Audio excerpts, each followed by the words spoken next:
There's this little movie called La La Land, which you may have heard about, that's already leading the Oscar race ever since it debuted at the Toronto Film Festival. I was in that room. I saw the place explode like a rock concert, and we all realized that we had a movie on our hands that was very different from all the others in this race we were looking ahead to. And what makes it so different is that this is a movie that it depended on song and it delivers. But here's what I need to understand, Justin, which is you have given us, in this cynical age that's produced everything from Britney Spears to Donald Trump to the Kardashians, you've given us an old-fashioned, romantic, lollipop-colored musical, and you're making people go crazy over it. How did you do this? That's a big question. Damien was writing the script at the same time that I started the music, so, a lot of what I was doing was going off of the story that he wanted to tell, and he wanted to tell a story about artists and about dreamers in Los Angeles. So, I started working on music that, that would tell the story of these two young dreamers in LA. It was just a long process. I started writing the music as soon as he started writing the treatment for the script.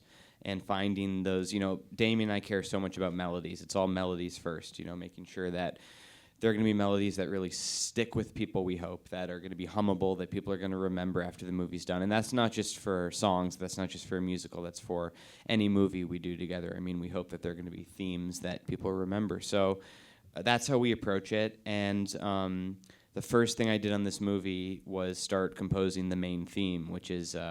it's not a song, it's an instrumental theme that comes back over and over again. And kind of, we call it Mia and Sebastian's theme. Mia is the character played by Emma Stone.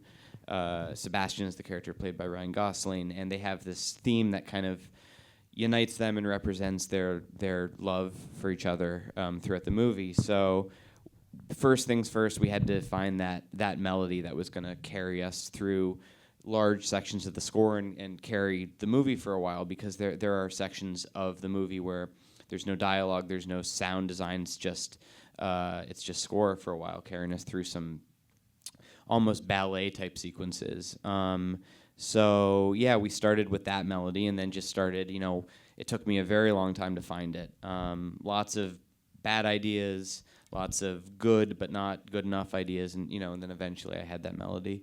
And Damien flipped out for it, and it took many, many, many tries to get there. But when I finally had it, and when Damien was finally excited, then we moved on to the next melody, the next theme, and just kept finding new themes for the movie. Some of which would end up in the score, some of which would end up as song melodies. How did you know they were going to end up anywhere? What I don't understand about your story is, you and Damien were roommates in college, right? So you had this instant rapport and this chemistry, and you guys knew that you could really deliver some great stuff. You gave us Whiplash, one of the coolest indie movies of recent years. The Oscars embraced it and loved it. So when we all heard that this was in the works, we knew that it was really going to be good. But you guys were working on this 5-6 years ago, right? So this is before Whiplash. How do you get money? How did you even know your movie was going to be made? And where did you get this audacity to keep pushing ahead? Well, we didn't have the money and we couldn't get it made, which is why we had to put it down for a few years.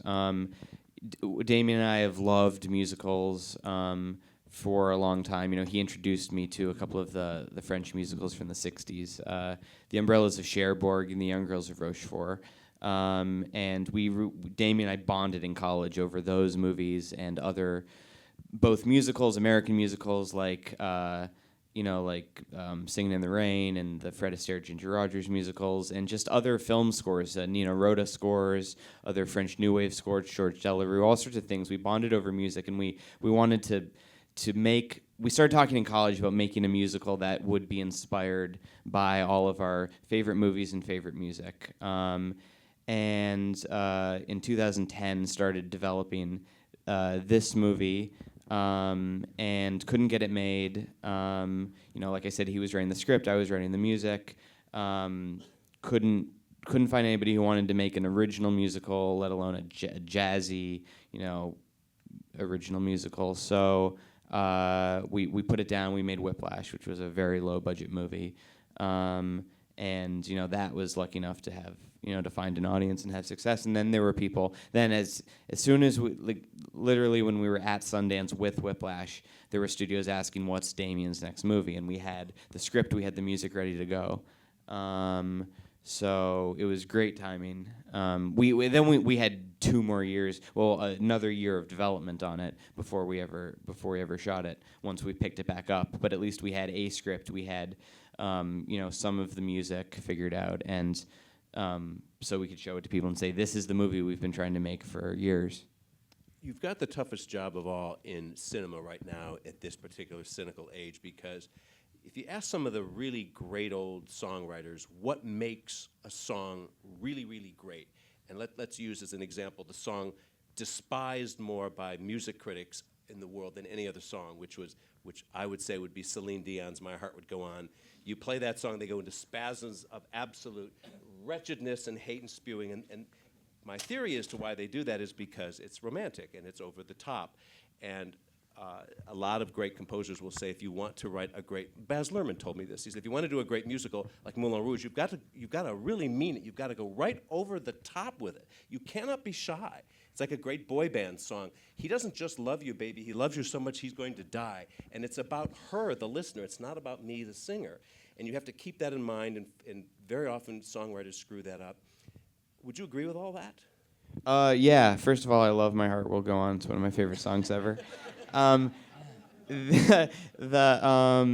I think so much of having a great song in a musical is about the context, and it's about sort of how it fits in narratively and emotionally, and how people connect to it, both within the movie as well as their ability to take it outside of the movie and still hopefully it have a theme, not a musical theme necessarily, but something that speaks to them. Outside of the narrative of the movie, just from purely technical and musical standpoints. Damien and I mean, what we work on so hard is the melody, I work at the very beginning before I arrange any of the vocals or orchestrate or any of it. It's just add a piano demos, the most stripped down form, just looking at the melodies, trying to find a melody that we think is memorable, that is shapely, that it unfolds in a way that that tells its own kind of musical story, and that